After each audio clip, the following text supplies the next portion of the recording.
We're getting a second booth.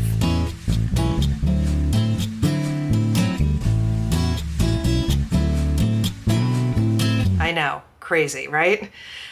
We've had our first booth for a couple of months now. We found out that the booth next to us was going to become open because the woman was moving to another side to make a bigger one. And we thought, well, why don't we go ahead and try that? So today's video, I want to show you the booth that we've had for a couple months and then our new booth. And you'll see how our first one has changed a lot since our last video. We've made some major changes to it based on things we've learned. I definitely want to pass that information along to you. We should flip it upside down. This is some advanced table moving. We've been watching the pattern the last couple months, and we make our rent in about a week. And so the rest of those weeks are profit minus, our cost of goods, of course.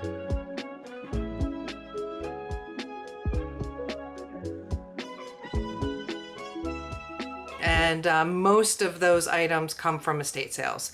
We would never be able to fill our booth if we were just doing thrift stores. There just isn't enough stuff that we like to buy at thrift stores. We are totally in there, and we're bringing a bunch of new stuff, clothing, vintage and antique, like home decor, things like that. What's great about getting the second booth is that they're right next to each other. So it is really good to just be able to, when we bring things in, to be able to work in one connected space.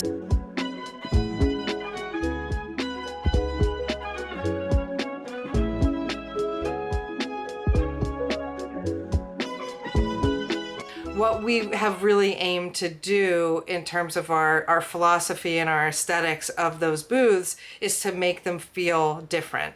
Now, they're not quite there yet in terms of our vision. So the left side is going to be devoted to the earthly side, and then the right side is to the delight side. Over time, after we sell more of the stuff that's on the right side, before we got this vision and got the second booth, we have stuff that we're migrating over to the earthly side. So this is more like antique items, more subdued tones, mid-century stuff, more like junker kind of items, kitchen antique items, things like that.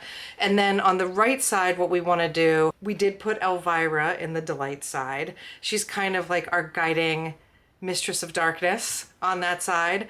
But it's going to be like pop culture and really fun and bright and just like the more kind of funkier things that we find. We want people to feel like they're two different booths. And then we can, pick for those two different spaces and those kind of like vignettes that we're setting up, like in this kitchen area. There's a number of things that I've learned in the last couple of months of having a booth. There's a few things that I would consider. I didn't think about all the time that it takes to price all the items.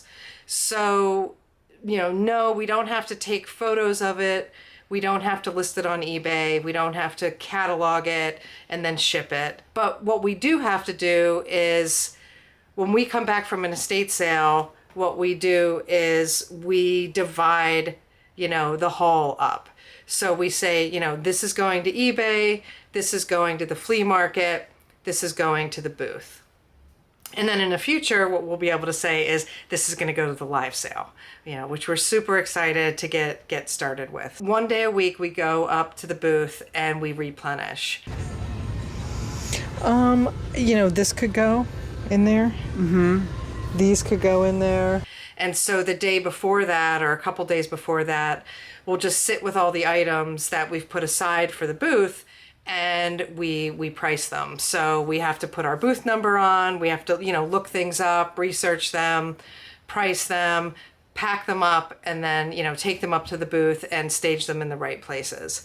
And each week we move things around, and I cannot tell you how important it is to just move the existing items into different places and find like better places for those things to sit and to catch somebody's eye. You know, we're really trying to get everything at eye level, but you know, it's really hard because, you know, you have this, you know, finite amount of space and you want to maximize on it. You want to put things up high, you want to put things down below. But, you know, largely, you know, it's that stuff at eye level that people are looking at. So that's one thing I would say that I've learned the last couple of months running the booth is that I underestimated how much time it was going to take to curate for those spaces and to price the items.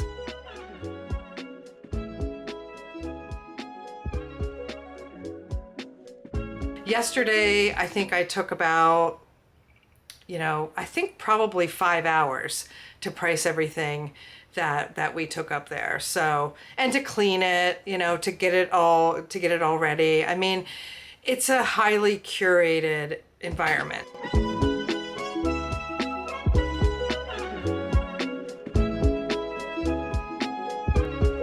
It takes time to price. The other thing that I will say that I'm learning about the booth is it's a different marketplace. It's a different pricing tier than pricing things for the flea market, for eBay.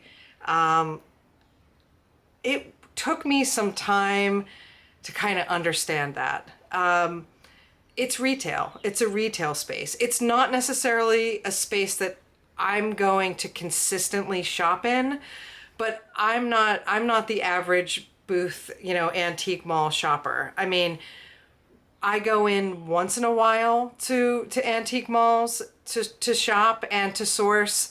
I think I've only sourced one item from an antique mall that I've made good money on, where I looked at it and I said, I think I could do better than that, you know, and I made like maybe $60 on it. And it was an item that I wanted to have in the store too, based on just how we curate our eBay store. So I think you can find things in an antique mall. And, you know, in our sales report, we can see when a buyer has taken advantage of their tax ID, where they don't have to pay taxes on the item that they bought in an antique mall, because I guess they might intend on reselling it. Or, I mean, maybe they're just using it and they're buying it for themselves. I mean, that probably happens too. But I'm imagining that maybe they see something that they have, you know, that they have room with, and that's great. So, but generally speaking, you're charging the amount of money for something where someone has the ease of shopping, right? So if I need a mid-century lamp, or I need, you know, antique kitchen tools, or antique tins, or anything like that specific, you know, yes, I could go to a series of estate sales and look for that item. Estate sales are not for everybody. I know plenty of resellers who never go to estate sales. I kind of was confused by that because I'm like, how do you run a business without it? But they source almost entirely at flea markets, and they often buy from us. We're going to move a number of these pieces of clothing by taking it to the consignment shop in Beacon. That's going to be one avenue where we move this, because there's too many pieces of clothing for us to be able to move this fast enough and be able to like physically move in the space. Like, trust me, this might not look crazy, but everything outside the frame is it's kind of a mess. Maybe I'll give you a glimpse into it.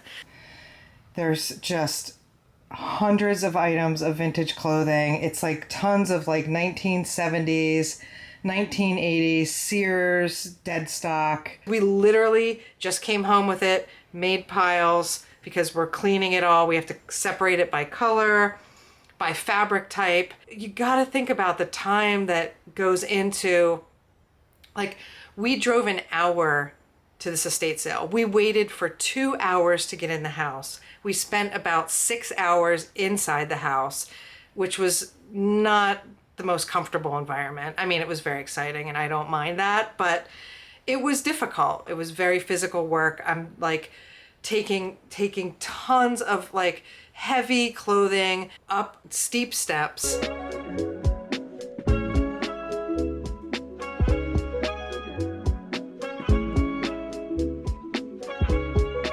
just going to show you this.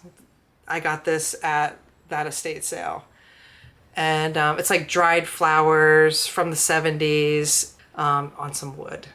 I can sell this at the flea market for $3 to $5.